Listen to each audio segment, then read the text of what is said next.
Right now, the sport of Formula One has global reach, and despite only traveling to a limited number of countries, its global footprint keeps getting wider. For those who are not lucky enough to supremely skilled drivers like Sir Lewis Hamilton or Max Verstappen racing in their country, Formula One teams have opted to have exhibition days where for one day a Formula One car charges through the streets of a chosen city, and motorsport enthusiasts get to hear the addictive sound of the vehicle.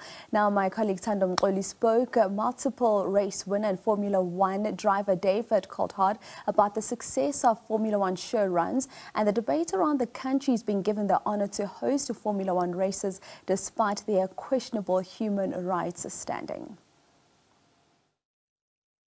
Yeah, well, absolutely. I think that's one of the key elements for me of being part of these running show car events. I think that Red Bull have done more in this aspect in terms of taking Formula One to the people than any other team, although that's not the competition in terms of Formula One. The competition's on track.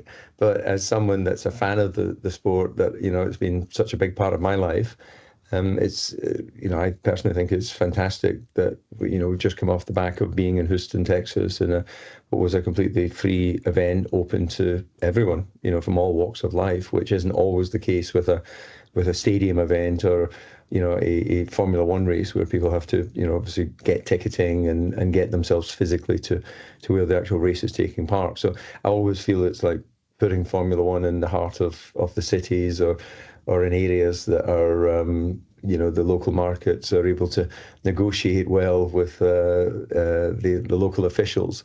And we've, so far, I would say that all of the events have been, you know, incredibly successful in terms of engaging with locals and putting Formula One in the heart of the cities. What elements do you think are missing in the sport? I mean, like, we've seen this, it's a closer competition on track. But what elements do you think are missing? A lot of people, for example, criticize Formula One for saying that the locations they're chosen for the races were not always the most politically friendly. But what do you think would get more people involved and more interested in the sport? Yeah, look, anything that has a high profile is going to have its critics, and that's fine. That's freedom of speech. And occasionally people, as you mentioned, will question why we go to certain areas. But I wholeheartedly, personally believe that, you know, it was actually Nelson Mandela that made the quote that, you know, sport has the ability to bring people together, and it has an ability to talk to the youth in a way that politicians can't. And that's not verbatim, but it was something along those lines that Nelson and Mandela used those words at the first Laureate Sports Awards in Monte Carlo. And it was so powerful, especially coming from someone like himself, where, you know, sport shouldn't be political. Sport is genuinely about connecting people in a way that many other things can't. So I personally believe that sport should continue to go to places that we can then go and help affect change.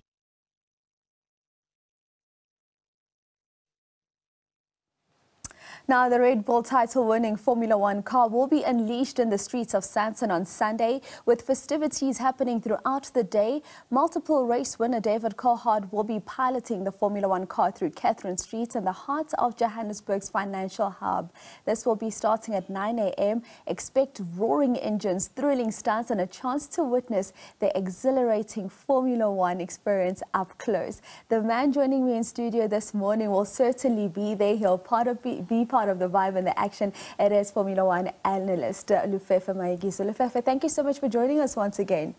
Thank you for having me, and good morning to you and your viewers. So before we talk about what Sunday is possibly going to be looking like, let's talk about, firstly, those that are fortunate enough to have a Formula One race. It's no secret that Africa would love to have a Formula One race.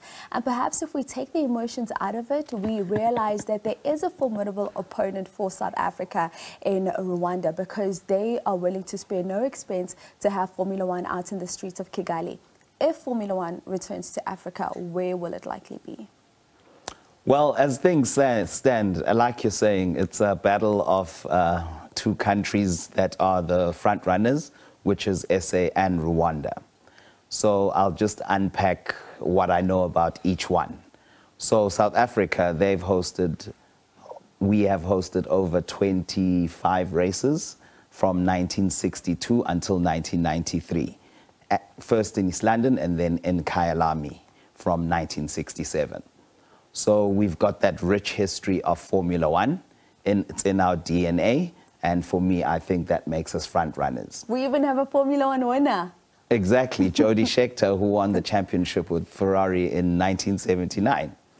Then Rwanda, they're very serious. We need to stand up and take notice of their bid.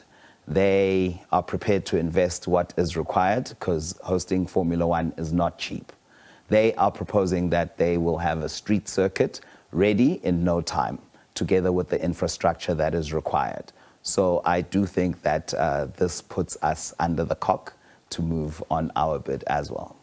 It's going to be interesting and exciting to see. Let's move on and talk about showruns now, because David mentioned as well in that clip how teams like Mercedes, Red Bull are moving more towards to having these showruns. But let's speak about, and of course we had one in South Africa in Cape Town a couple of years ago. What are the benefits of having a show run for both the teams involved as well as the fans?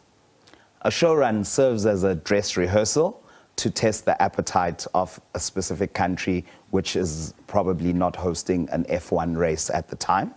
So we've seen them in Cape Town, in Hanoi, in Tokyo, in different places. I mean, in Hanoi, they were planning to have a race in Vietnam before COVID-19. But due to unforeseen circumstances and the political unrest, that couldn't happen. So basically, what Red Bull's saying and Formula One is, we are looking at you, South Africa. Are you guys ready to do this? And it's up to us to play ball. But it's more than just a Formula One show, because it's a lot of different motorsports events that also then are put on display to excite the different types of motorheads that exist. 100%. There's going to be other super athletes from Red Bull, alias Hawonji, I forgot how to pronounce his name properly, and Arias Gabieza, who's a stunt rider. So there will be entertainment in between the runs that Coulthard will be doing. That will be very interesting. I also want to speak to you about the fact that when we look at the costs that are associated with Formula One, they're astronomical, because you even mentioned the likes of Rwanda are willing to spare no expense to have a Formula One race, but it's not a sport that lacks any commercial partners. What would you say it is about Formula One that attracts the partners that come on board? Because it's hard to then sort of look at this is what your return on investment is. Well, Formula One is exclusive, but its interest is widespread. So the eyes that watch Formula One then bring the opulent brands that are associated with the sport, the likes of Red Bull, Mercedes, etc. When we look at Sunday and what the expectations are going to be out on Katherine Street, what would you say the people can expect? Not just those that are going to be part of the event, but those that are going to be around the streets of Sandton on Katherine Street, just in terms of the vibe, the energy, the noise. Well, we expect an exhilarating event, of course, because the 2011 car actually won 12 races out of 19 in 2011. And it was on pole position 18 times. It's a V10 engine, so it's the OG sound that the F1 cars had before. Of course, now we're in the hybrid era, which are a little bit more muted. So I'm actually looking forward, because I never thought in my life I would hear one of the original OG cars. We're all very excited for that. And as I wrap up with you, I've just got about 30 seconds left. Just a quick one on your thoughts on the season so far and where we are sitting. Ooh, F1 has just come alive out of nowhere. I mean, we do have a championship fight between Lando Norris and Max Verstappen of Red Bull. Who would have thought? Yay, who would have thought? Remember the last time we spoke in the early part of the season, and then it just turned upside down, which I think is actually fantastic. And I think we're going to see a championship fight to the wire, and I can't even call who's going to win it. Max has got the pedigree, but Lando has got the car and the support of the team. All right, so thank you so much, Lufefe. Always a pleasure having you. Enjoy it out in the streets of Sandton on Sunday. Thank you for having me. That is Lufefe Mayekiso, of course, of Motors are just speaking all things about Formula One and what's going to be happening out in the streets of Sandton, South Africa this Sunday with the Formula One show run. That's how we wrap up your sport news in this hour.